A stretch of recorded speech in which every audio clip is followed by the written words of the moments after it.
বালুরঘাট শহরের মাঝ দিয়ে বয়ে যাওয়া আত্রেই খাঁড়ির পাড়ে বাঁধ তৈরির কাজের সূচনা করলেন রাজ্যের মন্ত্রী বিপ্লব মিত্র। প্রায় 1.5 কোটি টাকা ব্যয়ে বালুরঘাট শহরের মধ্যবর্তী অঞ্চল দিয়ে বয়ে যাওয়া আত্রেই খাঁড়িতে বাঁধ নির্মাণ করবে সেচ দফতর। বালুরঘাটবাসীর দীর্ঘদিনের দাবি ছিল এই খাঁড়ির ওপর বাঁধ নির্মাণ করতে হবে।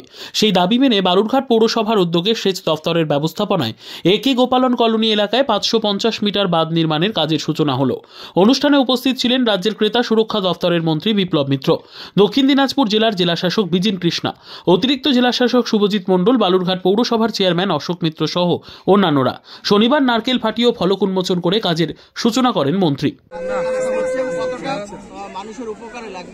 আপাতত 1,23,00,000 টাকা দিয়ে এটাকে শুরু করা হচ্ছে এবং তারপরে প্রয়োজন অনুযায়ী আমাদের যদি আরো টাকা লাগে আমাদের ইরিগেশন ডিপার্টমেন্ট সেটা আপনার অ্যালট করবে। টাকার জন্য কোনো অসুবিধা নেই, আমাদের কাজটা করতে হবে, এটাই হচ্ছে মূল উদ্দেশ্য।